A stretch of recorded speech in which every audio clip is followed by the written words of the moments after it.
السلام علیکم ورحمۃ اللہ وبرکاتہ۔ آپ کا استقبال ہے ہمارے چینل 5 to 10 منٹس درس قرآن میں۔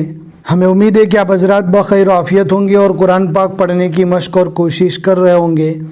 اللہ پاک آپ کی کوششوں کو قبول فرماوے اور مزید ترقی عطا فرماوے۔ الحمدللہ آپ حضرات نے ہم کو سپورٹ کیا اور آپ ہمارے ساتھ ساتھ آگے بھی بڑھتے گئے اور قرآن پاک سیکھتے بھی گئے۔ ہم نے آپ کو یہاں تک پڑھایا ہے، آپ کو کیا کیا فائدہ ہوا، کیا کیا نئی نئی چیزیں سیکھنے کو ملی۔ پلیز کامنٹ ضرور کریں، اور اگر کامنٹ نہ کرنا ہو تو کم سے کم آپ لائک کر کے ضرور بتا دیں تاکہ ہمیں حوصلہ ملے کہ اتنے لوگ ہم سے قرآن پاک سیکھ رہے ہیں۔ آپ دیکھ سکتے ہیں آج ہمیں 29واں پارہ اسٹارٹ کرنا ہے، اور سورۃ الملک جو 67 نمبر کی سورہ ہے 29واں پارہ اسٹارٹ ہو رہا ہے۔ یہاں پر بھی لکھا ہوا ہے الجزء، نیچے 29 لکھا ہوا ہے، یعنی یہاں سے 29واں پارہ اسٹارٹ ہو رہا ہے۔ یہ سورہ ملک، اس کی بڑی فضیلتیں آئی ہے۔ سرکار دو عالم حضرت محمد مصطفیٰ صلی اللہ علیہ وسلم روزانہ مغرب کے بعد رات سونے سے پہلے اس کی تلاوت ضرور کیا کرتے تھے۔ یہ سورہ عذاب قبر سے بچانے والی سورہ ہے، لہٰذا جو بھی اس سورہ کا اہتمام کرے گا، روزانہ مغرب کے بعد پڑھے گا، تو اس کو عذاب قبر سے اللہ پاک ضرور بچائیں گے۔ اس سورہ کے اندر 30 آیتیں ہیں، آپ دیکھ سکتے ہیں آیاتھا۔ اور اس سورہ میں کتنے رکوع ہیں آپ ہمیں کامنٹ میں ضرور بتائیں۔ ہم نے اس سے پہلے بھی بتایا ہے کہ کہاں پر دیکھے جاتے ہیں رکوع۔ اب آج کا سبق ہم پڑھنا اسٹارٹ کرتے ہیں، ویڈیو کو دھیان سے سنیں، اینڈ تک دیکھیں۔ آج بھی ایک ہی رکوع ہم پڑھیں گے۔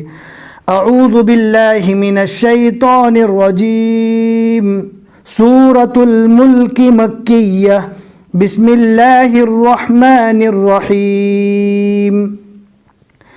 تبارک الذی بیدہ الملک وہو علی کل شیء قدیر، الذي خلق الموت والحياة ليبلوكم أيكم أحسن عملا وهو العزيز الغفور، الذي خلق 7 سماوات طباقا ما ترى في خلق الرحمن من تفاوت فارجع البصر هل ترى من فطور ثم ارجع البصر كرتين ينقلب إليك البصر خاسئا وهو حسير، ولقد زينا السماء الدنيا بمصابيح وجعلناها رجوما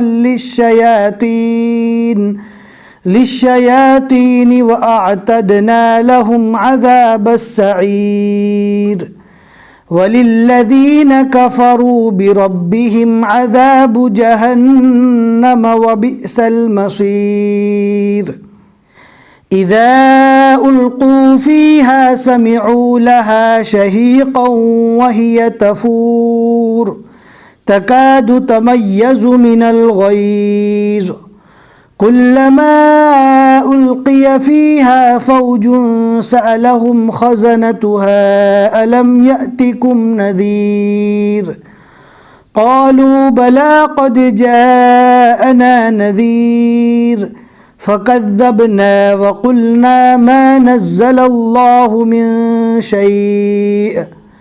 یہاں پر ملا کر پڑھنا بھی صحیح ہے، اور اگر رک جاوے تو بھی صحیح ہے، اس لیے کہ جو 16 والی نشانی ہے وہ ملا کر پڑھنے کی ہے، اور جیم وقفے جائز کی علامت ہے۔ ملا کر پڑھنا اور رکنا دونوں جائز ہے۔ ان انتم الا فی ضلال کبیر، وقالوا لو كنا نسمع او نعقل ما كنا في اصحاب السعیر، فاعترفوا بذنبهم فسحقا لأصحاب السعير، إن الذين يخشون ربهم بالغيب لهم مغفرة وأجر كبير، وأسروا قولكم أو اجهروا به إنه عليم بذات الصدور۔